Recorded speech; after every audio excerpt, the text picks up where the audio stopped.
Fiona Wright's children gathered at her home to celebrate their mother's 75th birthday, but the woman suddenly disappeared. They looked everywhere in the house and were confused when Fiona reappeared right from her room. But the older woman died suddenly that night, and her children finally discovered why she vanished. Before we continue, please take some time to subscribe to Dailydose, like, and share this video with your friends. It's time to sing Happy Birthday. Viola, go find Mom. I think she was looking for something in her room. Viola's brother, Noah, requested as their other sister, Clementine, brought out the cake covered in candles. She placed it on the dining room table and started to light it. All three of them, their spouses and children, had gathered for their mother's 75th birthday at their childhood home in Thornton, Colorado. There was a lot of noise in the house, but they all had a good time. However, it was getting late, and their mother would probably want them to leave soon, so Viola went to find her. But when she returned, she shrugged and said, "She's not in her room." "Is she outside?" "No, she's not," Noah's wife, Karina, replied in confusion. "I could have sworn we just saw her going into her room." "Yeesh, let's all look for her. Her mind has not been that great lately. I hope she didn't go outside," Clementine chimed in. All the adults searched the property for Mrs. Wright to no avail. They asked their kids, who were playing in the backyard, but no one had seen her. After a few minutes of nothing, all Fiona's children started to get worried. "The neighbors haven't seen her either. Should we call the police?" Noah wondered, grabbing his phone from his pocket and unlocking it. "No, it hasn't been that long. Let's divide up and search by car this time. She likes going to the cafe 2 blocks away, and there's a Walmart where everyone knows her. Let's see. Where else could she go?" Clementine started planning. She used her fingers to list all the places where Fiona might be, but then the older woman reappeared. "Hey, why are you all huddled here?" Fiona asked, her hands on her waist as she looked around at her family gathered at her home. Everyone rushed to Fiona, demanding to know where she had been because they'd been searching for her for at least 30 minutes.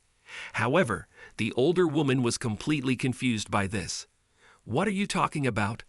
"I was just in my room doing my makeup," Fiona explained, using her hand to mimic putting on lipstick. Everyone turned towards Viola in confusion, but she only shook her head, as their mother had not been in the room when she went to find her. No one knew what to say or how to explain this. Anyway, Clementine's husband, Matthew, began, leading his mother-in-law towards a chair at the dining table. "How about we sing Happy Birthday and get out of Mrs. Wright's hair? She's clearly tired." The rest of the clan agreed, so they lit the candles and sang for the older woman, although she looked confused. Suddenly she whispered, "It's my birthday? We should wait for Robert to come out of the bedroom." Once again, her 3 children looked at each other worriedly because Robert was their late father who passed away over 10 years ago. However, they couldn't dwell on that for too long because at that moment, Mrs. Wright fell from her chair and collapsed on the floor, and she never woke up again.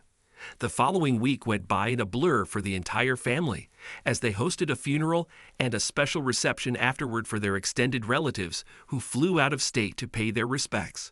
When all that was over, Noah, Viola, and Clementine started sorting Mrs. Wright's things at her home. They planned to sell the house, so they had to pack her belongings and clean up. Then the topic of their mother's disappearance during her birthday came up. "I just hate that we will never know what happened that day. I swear she wasn't here," Viola said, folding one of Fiona's old dresses into a box. Their childhood home didn't come with built-in closets like most homes do now, but Fiona bought an antique wardrobe to use as such, and she treasured that piece of furniture. Her siblings agreed that it was weird, but they couldn't do anything about it. As Viola finished packing her mother's clothes, she started cleaning around.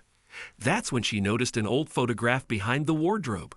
She couldn't pull it out, so Noah came to help her. He heaved at the effort but moved it enough to get the picture.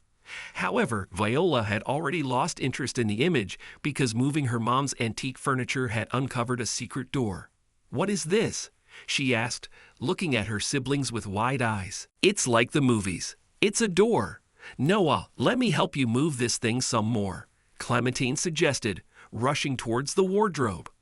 After the siblings pulled it entirely to the side, Viola tried the rusty door, which opened easily.